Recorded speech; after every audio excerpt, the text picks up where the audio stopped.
জীবনে প্রত্যেক মুহূর্তে কিন্তু অনেক কিছু ঘটে এবং 1.5 দিন বা 36 আওয়ার্সে কত কিছু হতে পারে, তাই না?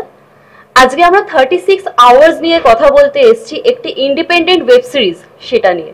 36 ঘন্টা বা 36 আওয়ার্স যে ওয়েব সিরিজটা আছে সেখানে তোমাদের একটা আলাদা পরিচিতি আছে এবং এটা নিয়ে অনেক কিছুই ভাবনা চিন্তা তোমরা করেছো আমি শুনেছি। তো সেটাতেই যদি আমরা সোজাসুজি চলে আসি, তোমার কাছে যাব। 36 আওয়ার্স বানানোর পিছনে কারণটা কি ছিল এবং কিভাবে মেকিংটা করেছিলে তুমি? 36 আওয়ার্স বানানোর পেছনের কারণ যদি তুমি আমাকে বলো, সব থেকে বড় বিষয় হচ্ছে যে চেষ্টা করেছি,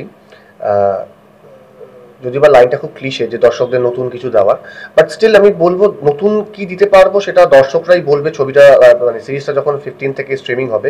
বাট আমরা চেষ্টা করেছি যে পার্টিকুলার যে জনরাটাকে টার্গেট করার জন্য, it's a road thriller. Usually বাংলায় তো তেমনভাবে রোড ফিল্ম খুব তেমনভাবে হয় না, বলবো না, বলাটা খুব ভুল, কম হয়েছে, খুবই কম হয়েছে।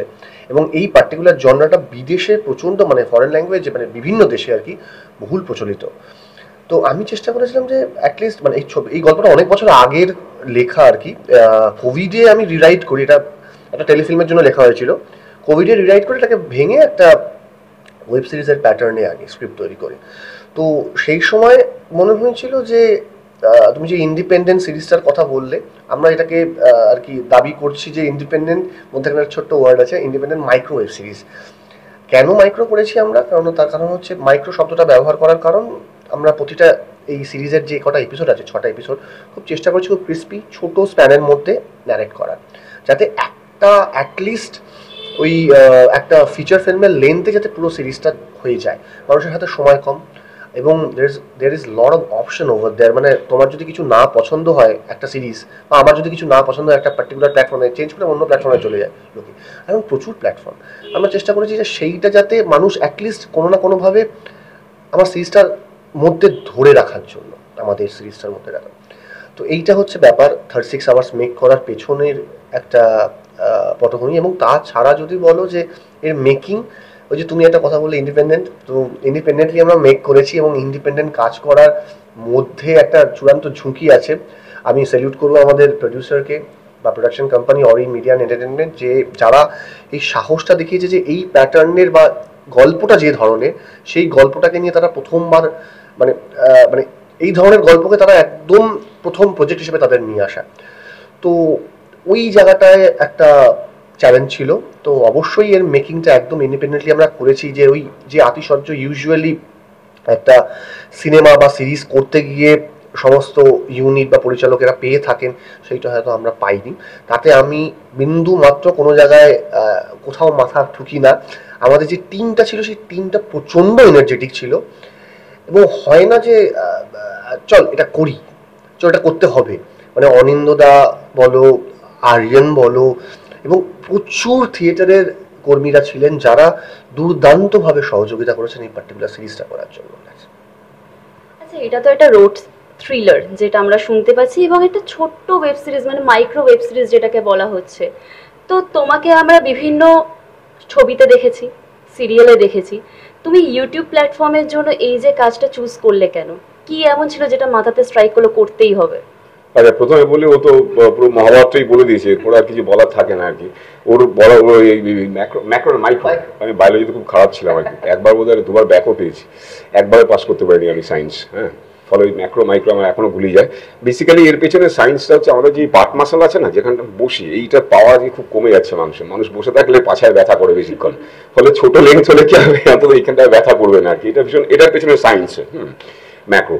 আর এবারে আমি যেটা বলতে যাবো, চাইবো যে আমি কেন এই কাজটা করলাম সেটা বলে তোর মূল প্রশ্ন ছিল। আমার আসলে অনেক লোন আছে, গাড়ি বাড়ি এসব লোন আছে, বাচ্চার পড়াশোনার খরচ তুলতে হয়, ফলে আমাকে যে কোনো কাজই আমাকে নিতে হয় আর কি। হ্যাঁ, এটা একটা দিক। আর দ্বিতীয় দিক হচ্ছে যে ওর সাথে আমার আগে পরিচয় ছিল, ফলে ওকে আমি পার্সোনালি চিনি। ও আমার অনেক ইন্টারভিউ করেছে, মানে সিনেমা নিয়ে, থিয়েটার নিয়ে, সেটা এই কাজ করার বহু আগে আর কি সেটা করেছে। ফলে সেই জায়গা থেকে একটা ওর সাথে আমার যোগাযোগ ছিল। এবং আমার বাড়িতে দুর্গাপুজো হতো, তখন ও আসতো আর কি। ফলে ওর সাথে আমার সম্পর্কটা ঠিক কাজের বাইরেও একটা বন্ধুত্বের সম্পর্ক, সেটা আগে ছিল। ফলে সেই জায়গা থেকে দেখলে পরে আমার ইটস ভেরি সিম্পল যে কোনো বন্ধু যদি কোনো কাজ করে সেটা আরেকজন বন্ধুকে ডাকবে আর কি। ফলে আমার না করার কোনো উপায় ছিল না আর কি। গল্পের মধ্যে ইন্টারেস্টিং পার্ট তোমার কি লেগেছে? গল্পের মধ্যে সব থেকে ইন্টারেস্টিং হচ্ছে যে আমার একদিনের কাজ ছিল, খুব ছোট একটা রোল, ফলে একদিনের পয়সা পেয়েছি। এটা ইন্টারেস্টিং আমার কাছে আর কি। এবার যদি এটা শুনে যদি লজ্জা থাকে তাহলে নিশ্চয়ই পরের বার যখন আমার শুরু করতে যাচ্ছে সিকুয়েল টিকুয়েল ভাবছে, তখন অ্যাটলিস্ট দুদিন যদি এই একদিন করে যদি বাড়ে কাজ, এটাই আমার কাছে interesting. By the way, side by side এটা ঠিক যে চরিত্রটা খুব ইন্টারেস্টিং ছিল। আমি যে ধরনের রাফ চরিত্র করি আর কি, এটার এক ধরনের ইনভেস্টিগেটর আর কি। প্রথমত যে আমি সাধারণত ভিলেনের রোল করি আর কি, টেলিভিশন বলো, সিনেমা বলো, হিন্দি বাংলা সব ছবিতে আমাকে ভিলেন, কারণ আমাকে দেখতে চোরের মতন দেখে আমাকে ভিলেনের রোল দেয় আর কি। যেহেতু এটা উত্তম কুমারের মাটি, ফলে এখানে হিরো হতে গেলে আমাদের আরিয়ানদের মতন সুন্দর হতে হবে, বা কমসে কম অসাধারণ, অসাধারণ দেখতে। কোনোদিন দেখবে যদি ডিরেকশন না দিয়েও অভিনয়ে চলে আসতে পারে, এবার সুন্দর মুখ হতে হবে, সুন্দর চেহারা হতে হবে, সেটা আমার নেই, ফলে আমি ভিলেন করি। এইখানে আমি দেখলাম আমি ঠিক ভিলেন নই আর কি। কিন্তু এর ভেতরে একটা প্রচন্ড রাফ একটা ক্যারেক্টার আর কি, যে ও বায় বুকে খুব ও এইটাকে ধরতে হবে, যেভাবেই ওকে এটাকে স্টপ করতে হবে, এইরকম একটা রেসপন্সিবিলিটি কিন্তু একটা আমাদের সমাজে, তুই যদি আমাদের ছবির বাইরেও চলে যাস, এইরকম এটা একটা ইনফ্লিক্ট করে যে সমাজে এই ধরনের চরিত্রের দরকার আছে আর কি। বলা যায় না, কলকাতা ভারতবর্ষে অনেক টেররিস্ট অ্যাটাক হয়েছে, আমরা জানি, আমাদের পার্লামেন্টেও অ্যাটাক হয়েছে, কলকাতাও তার বাইরে নয়, নানান জায়গায়। আমি এটাদের কোনো রাজনীতি আনছি না, বাট একটা দেশকে বা একটা রাজ্যকে সুরক্ষিত রাখতে গেলে এই ধরনের ছবিগুলো হচ্ছে একটা অ্যাওয়্যার করবার ছবি আর কি, যে সোসাইটি যারা আমাদের যে প্রশাসন, তাদের কি ভূমিকা হতে পারে, ছবি কি করে সেগুলোকে একটু এনহ্যান্স করে দেয়। সিরিয়াল বলো বা ছবি বলো, যাই বলো, সে তুমি নাম দাও, জানার চাকরি দাও, সেটা নয়, কিন্তু যে গল্পটা বলার চেষ্টা করেছে, এই ধরনের সিরিয়াসনেসটা কিন্তু আজকে সত্যি সমাজে কমে যাচ্ছে আমাদের। ফলে এই যে একটা সিরিয়াস পুলিশ অফিসার বা ইনভেস্টিগেটর, যে বাহ্যক খুব জানে যে আমাকে এটাকে আটকাতে হবে, যেভাবে ওকে এটাকে রেজিস্ট করতে হবে, এটাকে, সেই মনোবলটা এই চরিত্রের একটা স্পেশাল একটা জায়গা আর কি, মানে টোটাল স্ক্রিপ্টে ক্যারেক্টারের একটা বিল্ড আপের জায়গা। আমি তো তোমার চরিত্র নিয়ে শুনলাম, একটু গল্পটা নিয়ে শুনি, যে বেসিক্যালি গল্পটা কি নিয়ে, রোড থ্রিলার ছাড়া এর মধ্যে আর কি আছে? গল্পটা যদি আমি খুব বেশি রিভিল করব না, কেন নইলে ওই ইগারনেসটা চলে যাবে। গল্পটা যদি একদম ছোট করে একদম ওয়ান লাইনার যদি বলি, সেটা হচ্ছে যে একটি চরিত্র যার নাম অনিশ ব্যানার্জি, কর্পোরেট সেক্টরে চাকরি করা একটি মানুষ। সে কলকাতায় আসে তার ফ্যামিলির সাথে দেখা করতে। হঠাৎ করে এসেই কলকাতায় জাস্ট এয়ারপোর্টে নেমেই হি গট কিডন্যাপড। তো যখন তার জ্ঞান ফেরে, হঠাৎ করে দেখে সে একটা অ্যাবান্ডান্ট প্লেসে পড়ে আছে, যেখানে কিছু বাক্স টাক্স রাখা, এবং অলমোস্ট মানে নেকেড। সে চোখ খোলে, জ্ঞান আসে, চিৎকার করতে থাকে সে কোথায়। তখনই সেই জায়গায় হঠাৎ করে একটি গ্যাস বেরোয়, যেখানে আবার সে আনকনশিয়াস হয়ে পড়ে। তারপরে তার যখন কনসিয়াসনেস ফেরে, সে তাকে নিজেকে পায় হচ্ছে একটি ফুটপাথে। বুঝতে পারে না কি কোথায় গেল, তার লাগেজ কোথায়, কী করে সে এলো, কিছু বুঝতে পারে না। পকেটে হাত দিয়ে দেখে একটি অচেনা ফোন তার পকেটে, এবং সঙ্গে সঙ্গে ফোনটা বাজে। ফোনের মধ্যে ওপার থেকে একজন, এবার শুরু হয় হচ্ছে আসল এই পার্টিকুলার সিরিজটার মজা, যে ফোনের মধ্যে থেকে, ফোনের ওপার থেকে যিনি কথা বলেন, সে একজন অজ্ঞাত ব্যক্তি, তার সঙ্গে কথা বলতে থাকে, এবং সে বলে যে তার ফোনের মধ্যে একটি ভিডিও রাখা আছে, ভিডিওটা আগে দেখতে, তারপর আমি ফার্দার জিনিস তারপরে আমি তাকে বলছি। ভিডিওটা খুলে দেখে যে তার ফ্যামিলিও কিডন্যাপড।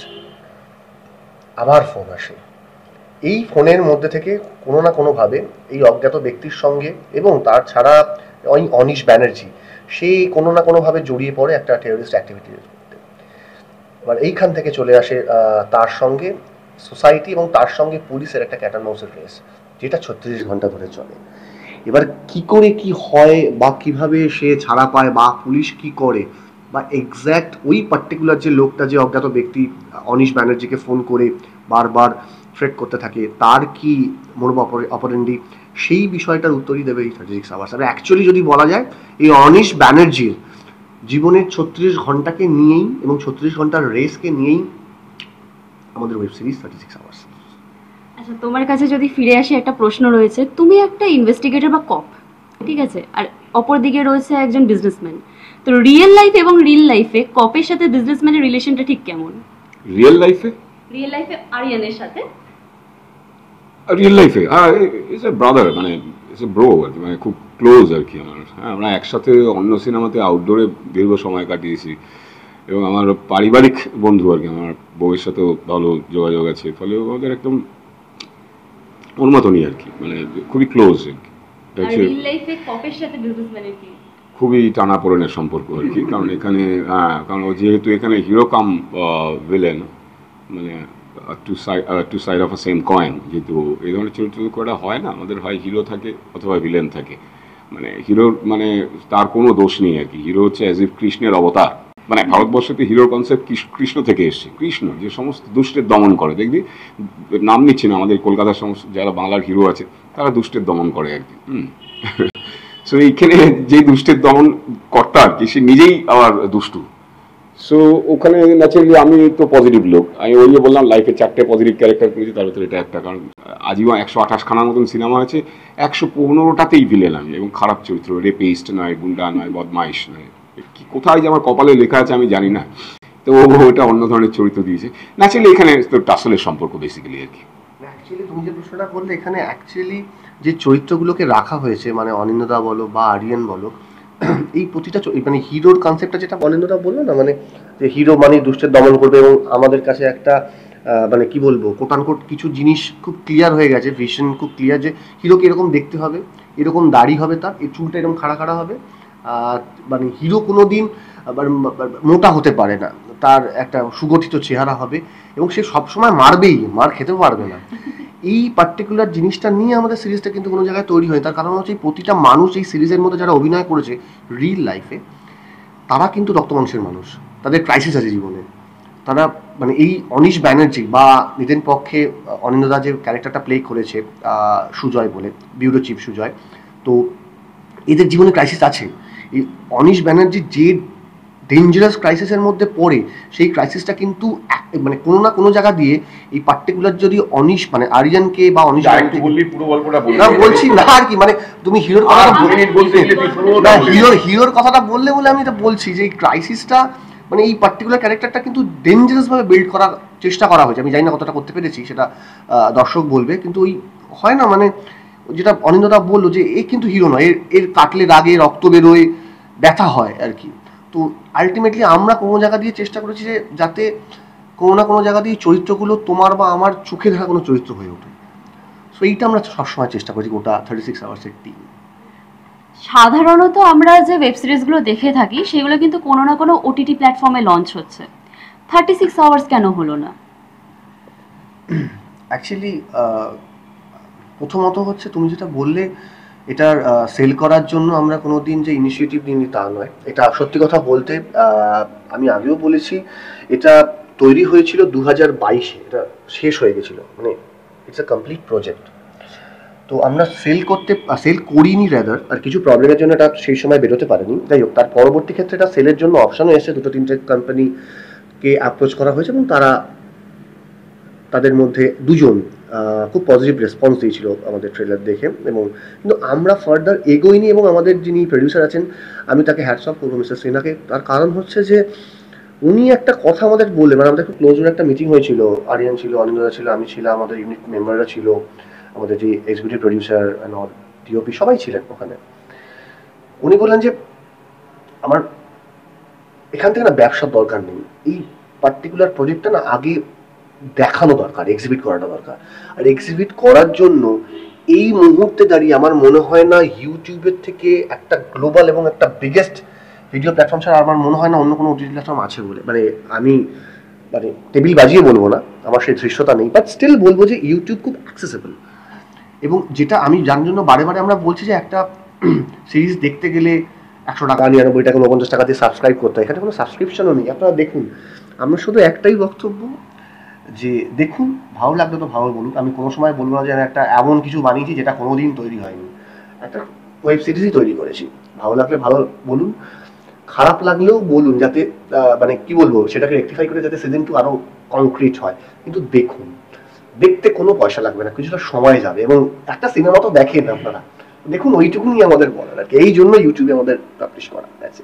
দেখতে কোনো পয়সা লাগবে না, এটা হেভি, কিন্তু এটা ওই যে রাস্তাঘাটে ফেরি করে দেখুন, দেখতে পয়সা লাগবে না। হ্যাঁ না, এটা যে ফ্রিতে দিয়েছিস এই অ্যাপ্রোচ, এই নিউজটা কিন্তু করা খুব দরকার। কারণ মানুষ সাধারণত ওই তো ধারণা আছে তো, যে আমাকে সাবস্ক্রাইব করতে হয়, তারপর আমি দেখতে পাবো। ফলে এইটা কিন্তু খুব ইম্পর্টেন্ট যে প্রথম কাজ, এবং সেটা তোরা ফ্রিতে মানুষের কাছে পৌঁছে দিচ্ছিস। এইটাকে পার্টিকুলার নিউজ করাটা খুব দরকার, মানে মানুষের কাছে এই সংবাদটা পৌঁছতে হবে। এই ওটিটি প্ল্যাটফর্ম থেকে আরেকটা প্রশ্ন চলে আসছে, এবং 36 ঘন্টা বা 36 আওয়ার্স যে নামটা রয়েছে, ক্লিক ওটিটি প্ল্যাটফর্মে একটা ওয়েব সিরিজ লঞ্চ করা হয়েছিল, রিলিজ করা হয়েছে, যেটার নাম হলো 36 ঘন্টা। সেটারও কিন্তু জনরা ওই সেম, রোড থ্রিলার। তো সেই রোড থ্রিলার এবং আপনাদের যে রোড থ্রিলারটা রয়েছে, দুটোর মধ্যে মেন ডিফারেন্সটা কোথায় আর সিমিলারিটিস কি কি আছে? প্রথমত হচ্ছে ওটা 36 ঘন্টা একদম বাংলাতেই ছিল, কৌশিক ছিল প্রজেক্টটা। এইটা আমাদের 36 আওয়ার্স, এটা ইংরেজি না এক। দ্বিতীয় নম্বর হচ্ছে 36 আওয়ার্স বলে একটা প্রবাবলি একটা জার্মান ফিল্ম আছে, যেটার স্পেলিং হচ্ছে 36 HOURS, আমাদেরটা HRS। এই আর একটা মানে বুৎপত্তিগত যদি ডিফারেন্স আপনারা বলেন তাহলে এটা হচ্ছে সেটা এক। দ্বিতীয় নম্বর হচ্ছে আমি ব্যক্তিগতভাবে ওই ক্লিকের ওই ওয়েব সিরিজটা দেখিনি, সেই সুযোগ আমার হয়নি এখন অবধি, নিশ্চয়ই দেখবো, দেখার ইচ্ছা আছে। কিন্তু যে ওটাও রোড থ্রিলার, আমি অতটা জানতাম না, বাট স্টিল আমি ওটা ট্রেলার দেখেছি।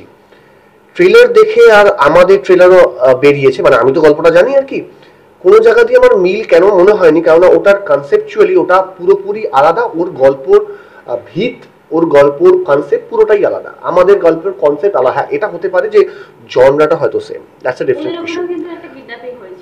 হ্যাঁ, মানে কি মুশকিল, কিডন্যাপ তো হতে পারে, মানে কিডন্যাপ কারোর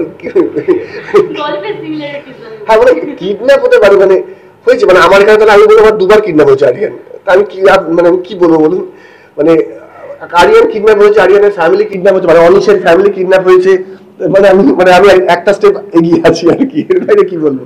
সিমিলারিটি কিছু নেই, মানে আমি পাইনি, মানে ট্রেলার দেখে যেটুকুনি দেখেছি সিমিলারিটি আমাদের ছবির কিছু নেই। আমাদের ছবিটা পুরোটাই ওখানে প্রবাবলি ছিল একটি টাকা ভর্তি একটা ব্যাগ পায় এবং সেইটার পরবর্তী ক্ষেত্রে সেখান দিয়ে কিছু অ্যান্টি সোশ্যালের সঙ্গে একটা ক্যাটানোসের রেস অ্যান্ড অল। এইখানে পুরোটাই আলাদা, এটা একটা টেররিস্ট অ্যাক্টিভিটিস এর মধ্যে ঢুকেছে এবং এটা একটু লার্জার ফেরিফেরিতে দেখানোর চেষ্টা করেছি আমরা। অ্যাকশনও আছে, মানে সত্যি কথা বলতে অনিন্দাকে কোনো অ্যাকশন করতে হয়নি যদিও বা সেটা, কিন্তু মানে একটা ইন্ডিপেন্ডেন্ট কাজ। আমি মানে একটা সিন ছিল যেখানে আরিয়ানকে একতলা থেকে ঝাঁপ মারতে হবে, আমি আরিয়ানকে বললাম যে একটা সিন আছে তুমি, আমি খুব হেজিটেট করছিলাম করবে, ও বলছে যে কি সিনটা, এরকম এরকম দৌড়ে আসছে এখান থেকে একতলা থেকে ঝাঁপ মারতে হবে। ওদিকে তাকালো, ওকে লোকেশনটা দেখাতে পারবে? আমি বলছি হ্যাঁ দেখাতে পারবো। আমি গাড়িতে সঙ্গে সঙ্গে উঠলাম, আমি সঙ্গে সঙ্গে ভাবলাম যে এটা এই পার্টিকুলার সিনটা হবে না, মানে করা যাবে না, এটা অন্য কোনোভাবে করতে হবে। আমি পাশে সিনেমাটোগ্রাফারও ছিল শুভদীপ, ওকে আমি আলোচনা করতে করতে আসছি আস্তে আস্তে, যাতে আরিয়ান না শুনতে পায়, কেননা অকারণে বলে লাভ নেই যে কীভাবে করবো আমি বুঝতে পারছি না।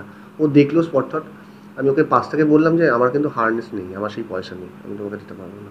হ্যাঁ মানে খুব খোলাখুলি বলি, আমি সেই অতটা আমি আতিশয্যে শ্যুট করতে পারিনি। ও আমি বললো তুমি নিশ্চিত থাকো, আমি করে দেবো। এবং সত্যি কথা বলছি, ও একতলা থেকে সেই ঝাপটা মেরেছিল এবং উইদাউট এনি হার্নেস সেই ঝাপটা মেরেছিল। আমাকে বলতে হয়নি, একবার নয় 4 থেকে 5 বার নিতে হয়েছিল। এমনি একটা ক্যামেরায় 2-3 বার টেক ছিল না, 6-7 বার দিতে হয়েছিল, তারপরে ড্রোন গোপ্রো নিয়ে 4 থেকে 5 বার। এবং একটা সিন আছে আপনারা সিরিজে দেখতে পাবেন যেখান থেকে প্রায় 3 তলা থেকে বেয়ে নেমেছে, সেটা উইদাউট এনি হার্নেস, পাইপ বেয়ে নেমেছে। সে মানে এগুলো করা হয়েছে কোনো সিকিউরিটি ছাড়া। আমি বলবো না যে আমি প্রচণ্ড বিভৎস কাজ করেছি, বাট স্টিল একটা জিনিস বলার, যে ওই ছেলেটির ডেডিকেশন। ও শুধু বলেছিল যে গল্পে যেটা আছে ওটা কোনোভাবে ভেবো না। এটা সেম অনিন্দাও সেম, যে ওই যে অনিন্দা বললো যে আমাকে একদিনে সব করিয়ে নিয়েছে, তারপরে অনিন্দা আমাকে বেরোনোর সময় অনেকগুলো কথা বলেছিল, আমি আর বলছি না রাত্রেবেলা। তো আমি লোকটাকে কন্টিনিউয়াসলি, মানে সকালবেলা থেকে আমাদের শ্যুট চলছে, আমাদের বিভৎস হেক্টিক শিডিউল, আমরা শিডিউলে কাজ করেছি, একটা টু শব্দ করে, যেমন অনেক সিনিয়র অভিনেতা। মানে 2016 সাল থেকে আমার সাথে অনিন্দার পরিচয়। মানে আমি অনিন্দাকে যখন বলছি যে আমি সাহস পাচ্ছি না, শত হলেও আমার থেকে অনেক বড় একজন ভেটারেন অ্যাক্টর, দাদা তখন বাজে 8:30, আমার কিন্তু এখনো 5টা মতো সিন বাকি। বললো, আমাকে বললো যে অনিন্দা এই কটা রে, সময় তো হয়ে গেল। দাদা একটা, এই একটাটা 4টে-5টা হয়ে পুরো শেষ হওয়ার পরে অনিন্দা লাস্টে বেরোনোর সময় গেটটা খোলার সময় আমাকে কিছু কথা বললো, আমি আর ওটা বলতে পারছি না। যাই হোক, এই মানে এদের মানে হয়তো কোন জায়গা দিয়ে আমি খুব লাকি যে এরা হয়তো মানে হতেও পারে, এবং অনিন্দা সেটা হয়তো বলবে কোনো না কোনো সময় যে গল্পটা হয়তো তাদের ভালো লেগেছে, হতে পারে, আমি জানি না সেটা, মানে গল্পটার মধ্যে হয়তো কিছু ক্যাশলাইন ছিল, নইলে এরকম ডেডিকেশন। যতই লোন থাক, গল্প তো একটু ভালো লাগবে, লোন আছে বলে যে কোনো কাজ, ওটা আমি মজা করেই বলছি, না গল্প তো একটা বাঁধনই না থাকলে পরে এখন একটা সময় শুরুতে আমরা হয়তো এগুলো খুব একটা বাজবিচার করতাম না, কিন্তু একটা সময় পর তো মানুষ একটুখানি চুজি হয়, সেটা হয় স্বাভাবিক আর কি। সেক্ষেত্রে ওর গল্পে সেই বাঁধন ছিল আর কি, এবং খুবই ইন্টারেস্টিং ওয়েতে সেটাকে এক্সিকিউট করেছে আর কি। এটা মানুষ না দেখলে পরে বুঝতে পারবে না, এটা প্রথম কাজ সম্ভবত, প্রথম এত বড় একটা কাজ। এটা মানুষকে, এবং আমার বিশ্বাস আছে বাঙালি দর্শক, বিশেষ বাঙালি বলে না, এটা তো যেহেতু ও যে প্ল্যাটফর্মেই ছাড়বে সেগুলো বিখ্যাত প্ল্যাটফর্ম, সারা পৃথিবী জুড়ে মানুষ এটাকে অ্যাক্সেস করে, ফলে অনেক বেশি পৃথিবীর যে কোনো প্রান্তে বাঙালির কাছে এটা পৌঁছে যাবে আর কি। এবং বাঙালি দর্শক খুব উদার মনের হয়, আমরা দেখেছি আর কি, মানে অনেক নতুন নতুন কাজকে তারা সাদরে নেয়, মানে অ্যাটলিস্ট সেটা অ্যাক্সেস দেয়, তারপরে খারাপ লাগলো ভালো লাগলো সেটা তারা রিয়্যাক্ট করে। আমার কাছে না বাংলা দর্শকের একটা সেই প্রশস্ত মন আছে আর কি, যে তারা এটাকে দেখবেও আমার ধারণা। এবং ইউটিউবে বেরোচ্ছে, মানে বাঙালি, মানে অনিন্দা যেটা বললো, বাঙালি দর্শক ছাড়াও আমাদের সাথে সাবটাইটেলও থাকছে, মানে যেহেতু গ্লোবাল প্ল্যাটফর্ম, এটা যে কেউ অ্যাক্সেস করতে পারবে, মানে যদি ভালো লাগে তো। এতক্ষণ তুমি কথা বলছিলে আর আমি এদিকে অনিন্দিতাকে দেখছিলাম, বলছে আর বলিস না, ছেড়ে দে আর বলিস না, গল্প বেরিয়ে যাচ্ছে পুরো, এরকম একটা কন্ডিশন। আচ্ছা, এটা তো একটা ইন্ডিপেন্ডেন্ট ওয়েব সিরিজ বেরোচ্ছে, এই কিছুদিন আগে টলিউড ইন্ডাস্ট্রিতে আমরা যে রূপ দেখলাম, সব বন্ধ করে দেওয়া হলো, বিভিন্ন কারণ ছিল তার পিছনে, কিন্তু তারপরে একটা সার্কুলার বেরিয়েছিল যে ইন্ডিপেন্ডেন্ট কাজকে কিন্তু সাপোর্ট করতে হবে। তোমরা কি সেরকম সাপোর্ট পাচ্ছ? এই ভেতরে পলিটিক্স চলে আসবে, খুবই বিতর্কিত, আর আমি একবার পলিটিক্স নিয়ে মুখ খুলতে শুরু করলে খুবই বিপদে পড়ে যাই, আমি থামবো। এইটাই অপেক্ষা করছিলাম, জানিস, আমি তাই ভাবছি যে সব তো ভালোই যাচ্ছে, এত ভালো যাওয়ার তো কথা না। বাইরে মেঘ, প্রকৃতির সাথে তো মানুষের মনে একটা মিল থাকবে, মনেও তো মেঘ ঘনিয়ে আসছে, প্রশ্ন লুকিয়ে রেখেছিল আর কি, মানে এটা বান আর কি। হ্যাঁ, সার্কুলার বেরিয়েছে, হ্যাঁ, ইন্ডিপেন্ডেন্ট ছবি জানিস, মানে যেটা হয় এটা একটা প্যারালাল মুভমেন্ট। যেমন আমরা একটা সময় সিনেমা, ভালো সিনেমা খারাপ সিনেমা, ইন্ডিপেন্ডেন্ট অমুক তমুক, এগুলো কিন্তু মানুষ এই টার্মগুলো তৈরি করছে। হ্যাঁ, short film, mid length film, ফুল লেংথ ফিল্ম, এগুলো মানুষকে বোঝানোর সুবিধের জন্য এগুলো সব এই টার্মিনোলজিগুলো এসছে বেসিক্যালি। সো ফিল্ম সেটা ইন্ডিপেন্ডেন্ট হোক, হ্যাঁ, এর নেচার ওয়াইজ একটা তফাৎ আছে। সাধারণত ফিল্মের যে বাজেটটা হয় ইন্ডিপেন্ডেন্ট ফিল্মে, সেই বাজেটটা হয় না, কারণ কি, তার রিচ বলো আর যেভাবেই বলো না কেন, সেটাকে মানুষের কাছে পৌঁছানোরও একটা ইন্ডিপেন্ডেন্ট ওয়ে লাগবে। কিন্তু মানে শুধু ছবিটা ইন্ডিপেন্ডেন্ট হলে হবে না, তুমি যে মানুষের কাছে কেমন করে সেটাকে নিয়ে যাবে সেইটাও কিন্তু পৃথক হতে হবে আর 5টা কমার্শিয়াল ছবির থেকে। কারণ নেচার ওয়াইজ যদি তোমার তফাৎ হয় তার কন্টেন্টে, তার মেকিংয়ে, তাহলে সেটা পাবলিশিং, কেমন করে আমি পাবলিশ করবো বা কেমন করে এটা মানুষের কাছে নিয়ে যাবো, সেই জায়গাটাও তাহলে ভাবতে হবে। কিন্তু যেটা আমরা ল্যাক করে যাই বলে অনেক সময় আমরা এই দুটোর ভিতরে একটা সংঘাত তৈরি হয়ে যায়।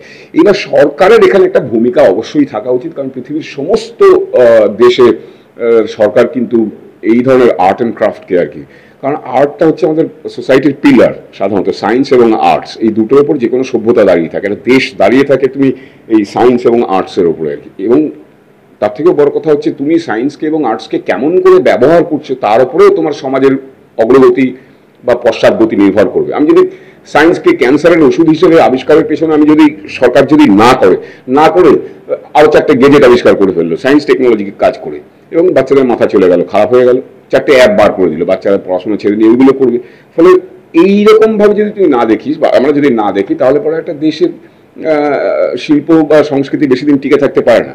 এই উদ্যোগটাকে মানে সরকারের এগিয়ে আসাটা অনেক বেশি জরুরি, যে ইন্ডিপেন্ডেন্ট ফিল্ম যদি টার্মিনোলজিটা দিয়েও থাকে, আমরা যদি মেনেও নিই, যদি স্বীকারও করে থাকি, তাহলে পরে প্রচুর ছেলে মেয়ে আছে, যেহেতু আমাদের এখানে সেই অর্থে শিখে ছবি করার সংখ্যা খুব কম, কারণ কি সারা দেশেই প্রায় ইনস্টিটিউশন নেই, একমাত্র পুনে এফটিআই, আমাদের এখানে এসএফটিআই, এছাড়া 2-4টে স্কুল হয়, তার থিয়েটারে আমরা এনএসডি রয়েছে। ফলে এখানে যে শিখে ছেলেমেয়েরা কাজ করতে হবে সেই অপশনও নেই। ফলে প্রত্যেকে যেমন ওর নিজের অভিজ্ঞতা থেকে, ওর লেখার অভিজ্ঞতা থেকে, ওর পড়াশোনার অভিজ্ঞতা থেকে এবং সাংবাদিকতা করার অভিজ্ঞতা থেকে একটা জিনিস সঞ্চয় করেছে এবং সেইটাকে সেইভাবে সে ন্যারেট করছে, একটা গল্প লিখেছে এবং সেটাকে ন্যারেট করছে। ফলে ওকে অনেক বেশি ইন্ডিপেন্ডেন্ট ওয়েতেই শিখতে হয়েছে। কিন্তু শুধু ইন্ডিপেন্ডেন্ট ফিল্ম হলে হয় না, মানে ইন্ডিপেন্ডেন্ট ওয়েতে মানুষ শেখেও আর কি একটা জিনিস, কারণ সে কোনো ইনস্টিটিউশন থেকে আসেনি। সো এই ধরনের কাজের ক্ষেত্রে সরকারকে আমি আবার হয়তো 3বার এর ভেতরে সরকার বলে ফেললাম আর কি, মানে অনেক খাতেই সরকার পয়সা ব্যয় করে, ফলে অ্যাটলিস্ট একটা হল বা যেটা এই যে রবীন্দ্র ভবন নামে যে আমাদের যে থিয়েটারের হলগুলো রয়েছে, যদি সেইগুলোকেও অ্যাকোমোডেট, মানে এই ধরনের ছবিগুলোকে যদি হল, যদি আলাদা করে সিনেমা হল নাও বানায়, এই যে রবীন্দ্র ভবনগুলো রয়েছে সেখানেও যদি আমাদের সিনেমা স্ক্রিন লাগিয়ে যদি এগুলোকে মানে এক্সিবিট করবার একটা ব্যবস্থা, কারণ এটা একজন ও একা করতে পারবে না, বা আরেকজন রামশ্যাম যদু মধ্যে ওরা করতে পারবে না, টম ডিক হ্যারি করতে পারবে না, কারণ তাদের সেই ক্ষমতাটাই নেই যে একটা হল ভাড়া করে নিয়ে গিয়ে প্রচুর পয়সা লাগে একটা হল ভাড়া করতে, এবং সেই পয়সা তোমার টিকিটের পয়সা তুমি কবে ফেরত পাবে তাও তুমি জানো না আর কি। মানে ডিস্ট্রিবিউশন সিস্টেমটাই ভীষণ জটিল আমাদের এখানে, খুব ক্লিয়ার নয় খুব একটা। তো এইখানে যদি সেই ধরনের হল যদি গভর্নমেন্ট যদি অ্যারেঞ্জ করতে পারে তাহলে অ্যাটলিস্ট এই কাজগুলো মানুষের কাছে পৌঁছতে পারে আর কি। এবং সেক্ষেত্রে কোনো ব্যক্তি প্রডিউসার বা কোনো প্রোডাকশন হাউস কিন্তু এটাকে করে উঠতে পারবে না, কারণ এটা একটা সামগ্রিকভাবে করতে গেলে আজকে ও বাদ দিয়ে তো হাজার হাজার ছেলে মেয়ে ছবি করছে, তারা তারপরে বানানোর পরে তাদের ধারণা হচ্ছে যে আমি একটা কাজ করলে তবে আমি এটা নিয়ে প্রডিউসারের কাছে গেলে তবে সে প্রডিউসার কাছে, কারণ তুমি গেলে দুম করে একটা প্রডিউসার তোমার কাজ দেবে কি, তোমার তোকে কাজ দেখতে চাইবে। যেমন আমি অভিনেতা একজন যখন স্টুডিওতে গিয়ে ছবি দিই, মানে আমরা যখন ছোটবেলায় যেহেতু আমার অসুবিধা হয়নি কারণ আমি থিয়েটার করতাম, সেটা সারা ভারতবর্ষ জুড়ে করতাম থিয়েটারটা, ফলে আমাদের আলাদা করে বলতে হয়নি দাদা আমি কাজটা জানি, খালি ছবি জমা দিয়েছি তার 3 দিন বাদে ডাক পেয়ে গেছি। কিন্তু সবার ক্ষেত্রে তো সেটা হয় না, তো ফলে সিনেমা যারা তৈরি করে তাদের তো একটা ছোটখাটো একটা কিছু করে নিতে হবে, তারপর সে একটা কাউকে অ্যাপ্রোচ করতে পারে যে আমি এটা করেছি আপনি দেখুন, তারপর আপনার ভালো লাগলে আপনি দিন। এটা তো খুব ইন্ডিভিজুয়াল একটা জার্নি হয়ে গেল। কিন্তু সামগ্রিকভাবে যদি সিনেমাকে বাহবা দিতে হয়, সিনেমাকে যদি নারিশ করতে হয়, নার্চার করতে হয়, তাহলে পরে সেখানে অবশ্যই গভর্নমেন্টের একটা ভূমিকা আছে। এবার ফেডারেশন বা আমাদের এই টোটাল সিস্টেমটার ভেতরে একটা জটিলতা আছে, সেটা হলো এই যে তার ভেতরে রাজনীতি বড় বেশি হস্তক্ষেপ করছে আর কি। ফলে এই যে আর্টের যে একটা ফ্রিডম, তার যে ইন্ডিপেন্ডেন্টনেস, সেইটা ক্রমশ একটুখানি মানে ছাড়তে থাকছে আর কি সব। এখানে তোমাকে আমি একটুখানি পজ করি, তুমি কিছুক্ষণ আগে একটা শব্দ ইউজ করলে জটিল, এই যে তুমি একটুখানি জটিল ভাবে কথাগুলো বলছো, অনেক দর্শকই আছে যারা এখনো অব্দি বুঝতে পারছে না যে ইন্ডাস্ট্রিতে বন্ধ কেন ডাকা হয়েছিল, বন্ধ কেন ছিল কাজ, একটু সরল ভাবে বুঝিয়ে দাও আমাদের দর্শকদের জন্য। বন্ধ থাকার তো ফেডারেশন মনে করেছে যে এখানে আমাদের কলিগ আর কি রাহুল নাম, সবাই জানে এখন অবশ্য নাম না, সোশ্যাল মিডিয়ার খবরের কাগজগুলো তো সবাই বেরিয়ে গেছে, অনলাইন পোর্টালগুলোতেও রাহুল কোনো একটা কাজ করেছে যে কাজটা ফেডারেশনকে না জানি, মানে ডিরেক্টরস গিল্ডকে না জানি, অথচ মানে আয়রনি হচ্ছে ডিরেক্টরস গিল্ড কিন্তু রাহুলের পাশে দাঁড়িয়েছে। ফলে তারা অনুভব করেছে যে একজন ডিরেক্টরের তার সেই ফ্রিডমটা থাকা উচিত, সে সবসময় কারো কাছ থেকে পারমিশন নিয়ে, সেটা কোনো ইনস্টিটিউশন হতে পারে বা সেটা ফেডারেশন হতে পারে বা যে কোনো সংস্থা হতে পারে। আজকে আমি যদি কাজ করি, আমি কি আর্টিস্ট ফোরাম থেকে পারমিশন নিয়ে কাজ করতে হয় না? তুই যদি আমায় অ্যাপ্রোচ করিস, আমি আমাদের ডেট খালি থাকে আমি তোর কাজ করবো, তাহলে আমার কোনো পারমিশন নেওয়ার জায়গা কেন থাকবে একটা শিল্পের? তাহলে আমি যদি ছবি আঁকি, তাহলে কি আমার একটা ছবি আঁকার ইনস্টিটিউশন, স্যার আমি কি ছবি আঁকবো এবং স্যার বলবে তারপর আমি ছবি আঁকবো, নয়তো তাহলে সেটা কেন একজন ডিরেক্টরের ক্ষেত্রে সেটা কেন হবে আর কি। এই ধরনের রুলসগুলো কোথাও মানুষের মনে একটা ভীতির সঞ্চার করে, যে কারণ সেই ফ্রিডমটা লুজ করে, ও তার মানে আমি এরকম করলে পরে আমার ফেডারেশনকে জানি। সেই ফেডারেশনের হস্তক্ষেপ যদি একটুখানি কমে যায়, তাহলে পরে সেটা আমাদের ইন্ডাস্ট্রি বলে নয়, আসলে সাধারণ মানুষের কাছে একটা ভালো বার্তা যাবে। যারা সবাই তো আর চাকরি, অনেকেই তো সবাই তো আর আর্টের সাথে যুক্ত নয়, সিনেমা বা ডিরেকশনের সাথে না, কিছু মানুষ তো আছে যারা ঘরে বসে দেখে, আমরা তাদের কথাটা ভাবছি না। আমরা সবসময় আমাদের ইন্ডাস্ট্রি কীভাবে সহজ সরল হবে বা চলবে, কোনো জটিলতা থাকবে না, ভাবছি ওরকম নয়। কারণ যারা দেখছে, যারা ভিউয়ার, তাদের কাছে একটা ইমপ্রেশন পৌঁছাচ্ছে, ও আচ্ছা এই কেস, ফলে আমরা কি বার্তা দিচ্ছি তাদের কথা কিন্তু ভাবছি না, কিন্তু মানুষের কাছে বার্তা যাচ্ছে এই দেখো নিজেদের ভেতরেই সব ঝামেলা করছে, খুব সহজ করে যাবে, খিট লেগে যাবে, আসলে ওই রকম বলিস না, সব রঙনা কাজা এসব বলে লোকে, এমনি এমনি বলে না, কারণ আমাদের ভেতরেও সেই ধরনের কিছু জিনিস মানুষের কাছে পৌঁছেছে থ্রু পোর্টাল, থ্রু নিউজ, যে না ও আছে শিল্প মানে সেই শিল্পের যে তার যে পিওরিটি, সেই পিওরিটি অনেকটা ল্যাক করেছে। সেটা সামগ্রিকভাবে বাংলা সিনেমার আজকে অধঃপতন হয়েছে, সাংঘাতিক অধঃপতন। কারা কাজ করে গেছে 80 সাল, 70 সাল, 50 সাল, নাম তো আর সবাই জানে আর কি, তার সেখান থেকে তো আমাদের আরো উপরে, সাধারণত কি হয় ওপরে যায়, আমাদের সব নিচে নেমে গেছে। সিনেমার কন্টেন্ট এত ক্লিশে, এত খারাপ, হয় মানে নতুন করে মৌলিক কোনো কন্টেন্ট হচ্ছেই না, হয় সাউথের কপি হতো একটা সময়, এই 2000 থেকে কপি মারতো, বাংলা সিনেমা কপি মারছে, সারা ভারত যেখানে বাংলাকে কপি করতো আজকে বাংলা কপি করছে সাউথকে। এবং নয়তো তোমার ওই শরদিন্দু নিয়ে নাও, ব্যোমকেশ নিয়ে নাও, নয় ফেলুদা নিয়ে নাও, গাছে আম ঝোলা, পাড়া গাছে আম আমি নিজের চারা লাগাবো না, গাছ থেকে পেরে খাবো, ব্যোমকেশ পেরে খাবো। আর তুই একটা আরেকটা ব্যোমকেশের মতন গল্প লেখ, একটা মৌলিক গল্প লেখ সিনেমার জন্য, সেটা লিখবে না। ওই যে সত্যজিৎ রায় পথের পাঁচালী করে বিখ্যাত করে দিয়েছিলেন না সারা পৃথিবী, সবাই ভেবেছে সাহিত্যে তার মানে আসল রসদটা আছে, তো সাহিত্য তাহলে খুঁজতে হবে, সেটা না করে একটা সহজ সরল রাস্তাতে চলে গেছে, যে কারণে বাংলার আজকে সিনেমার এই অধঃপতন হয়েছে। অনেক ফালতু কথা বলে ফেললাম, কিন্তু কথাগুলো সত্যি। ইন্ডাস্ট্রিতে যে শেষমেশ দেখলাম একটা সিদ্ধান্ত নেওয়া হয়েছে, তো ডিরেক্টরস পার্সপেক্টিভ থেকে তোমার কি মনে হচ্ছে এই সিদ্ধান্তটা কতটা ঠিক? তোমার মতামত কি এটা নিয়ে? দেখুন, প্রথমেই আমি বলি যে ঠিক ভুল বিচার করার আমার মনে হয় না সেই ধৃষ্টতা আমার আছে। আমি খুব সামান্য একটি মানুষ, কিন্তু অ্যাজ অ্যান ইন্ডিভিজুয়াল পার্সন আমি বলবো যে একটা আমরা ইন্ডিপেন্ডেন্টলি যখন কাজ করি, ইন্ডিপেন্ডেন্ট শব্দটা আমি বলছি না, ধরে নাও যখন আমি একটা কাজ করছি অ্যাজ আ মেকার, যদি আমি বলি একজন মেকার, নট অনলি মি, যে কোনো মেকারই আর কি, যে কোনো ডিরেক্টর একটা ইনভেস্টর খুঁজে আনেন বা প্রডিউসার খুঁজে আনেন, সে আনেন একটা ছবি করার জন্য।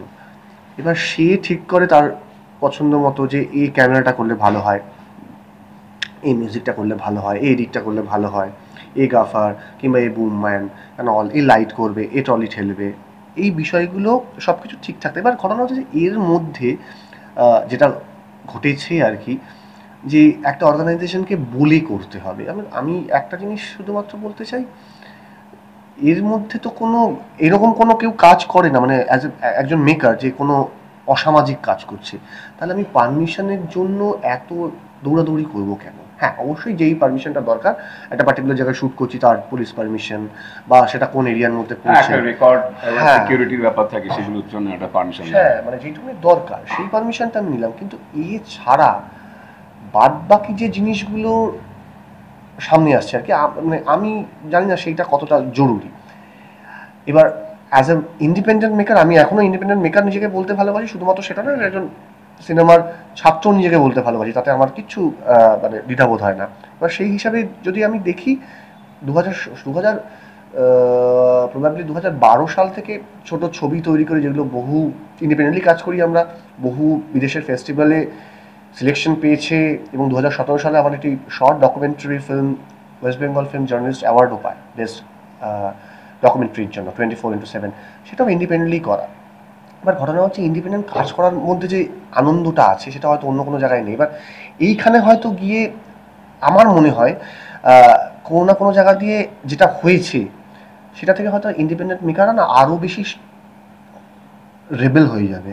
আমার মনে হয় যে হ্যাঁ, মানে এবার চলো, এবার করি, মাঠে নামতে হবে।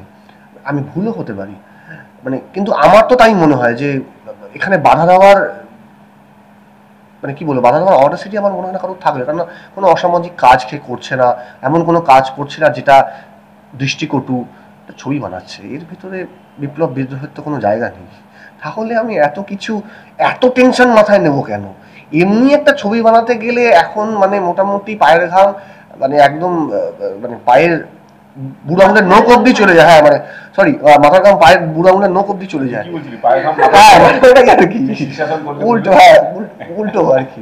যাই হোক, মানে সেটাও হয়, সেটাও তুমি যা হয় আর কি। তো তারপরে যদি এত হেডেক একজন বা একটা গোটা ইউনিট মাথায় নেয়, মানে বিভিন্ন ইন্টারভিউতে তো অনেক টেকনিশিয়ানই বলে যে যখন এই পার্টিকুলারলি গুপি শব্দটা যখন ব্যবহার হয়, হ্যাঁ গুপি কাজ করছি, ভাবনা গিল চলে এলে কি হবে, গিল চলে এলে কি হবে, উৎপত্তিগত কি গোপন, গোপন থেকে আমি জানি না যে উৎপত্তিগত এক্স্যাক্টলি গোপন থেকে গুপি মানে দিয়েছে, কে দিয়েছে আমি জানি না, ওই মুখে মুখে। হ্যাঁ, এবার গুপি শব্দটা কেন ব্যবহার হয় আমি জানি না। মানে তুমি প্রডিউস করছো, তুমি আমাকে টাকা দিচ্ছ যে শঙ্কর, তোমাকে আমি 20 টাকা দিলাম একটা ছবি তৈরি করার জন্য, 20 টাকা বিভিন্ন জায়গায় ডিস্ট্রিবিউট হলো, এইভাবে এত টেকনিশিয়ানরা পেমেন্ট পাচ্ছে, তাহলে আমি এত ভয়ে কাজ করবো কেন? এরকম তো নয়।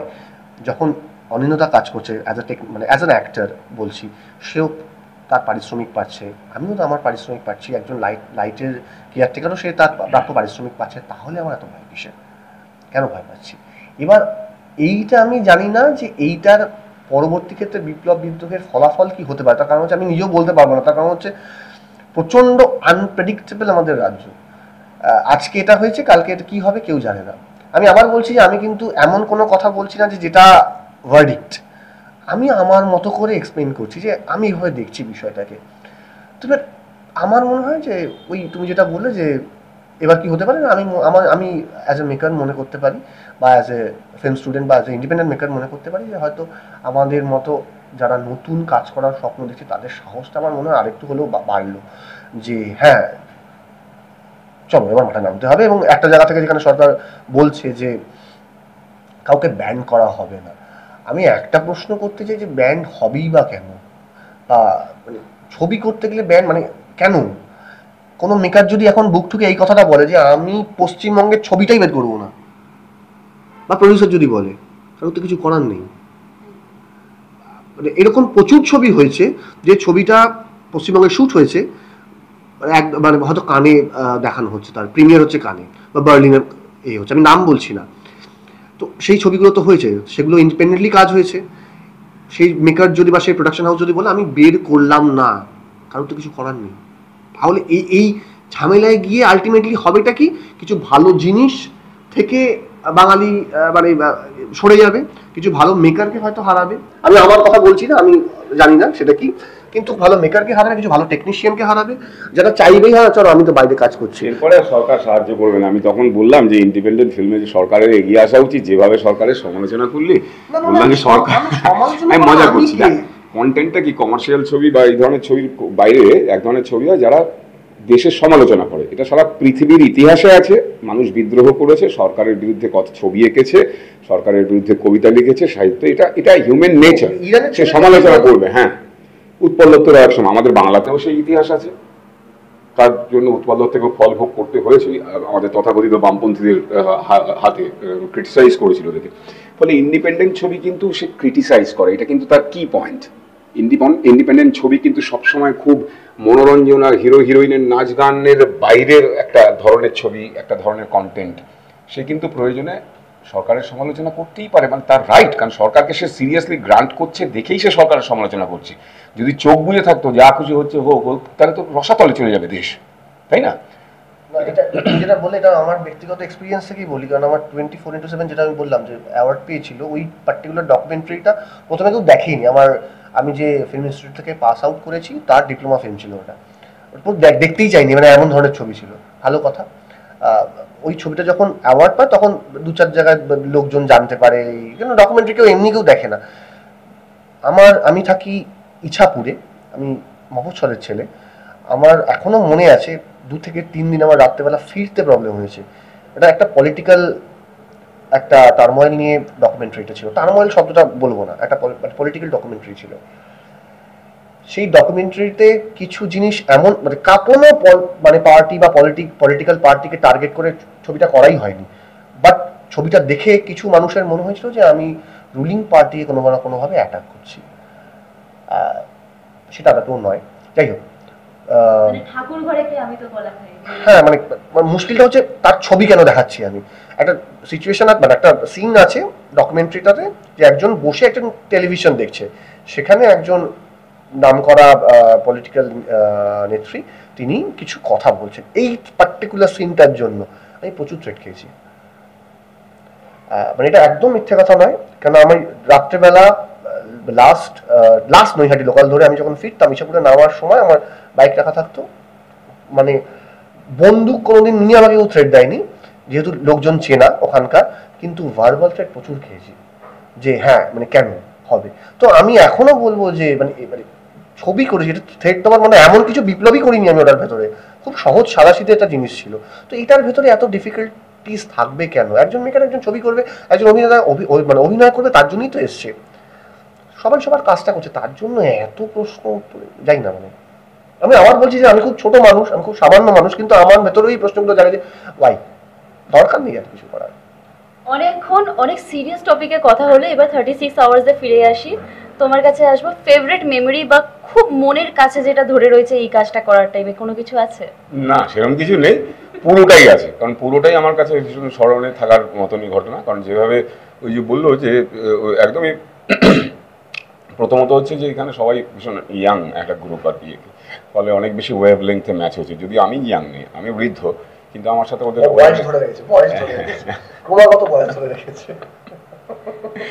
ফলে এই ঠিক এরকমটাই ছিল আর কি। শুটিং এর সময় খুব সিরিয়াস, গালে হাত দিয়ে বসে ওরকম কিছু নয়, এবং ইয়ার্কি এর ওর পেছনে লাগা কাঠি করা, ওর মধ্যে দিয়েই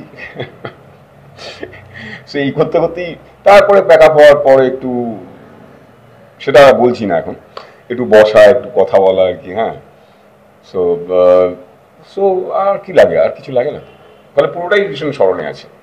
শেষমেশ তোমরা দর্শকদের জন্য কি বলবে?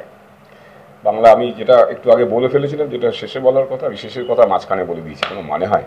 আরে শেষের লাইন তো শেষেই বলা উচিত, এইটা যেমন প্রশ্ন এখন বলো, কিন্তু শেষের লাইন আমি একদম শুরুতে বলে দিয়েছি যে বাংলার দর্শকের উপর আমাদের ভরসা আছে, এবং বাঙালি যেহেতু সারা পৃথিবীময় আছে, সেহেতু ও এমন একটা প্ল্যাটফর্মে, সেটা ইউটিউব করছে, ফলে ইউটিউব তো সবাই অ্যাক্সেস করতে পারবে।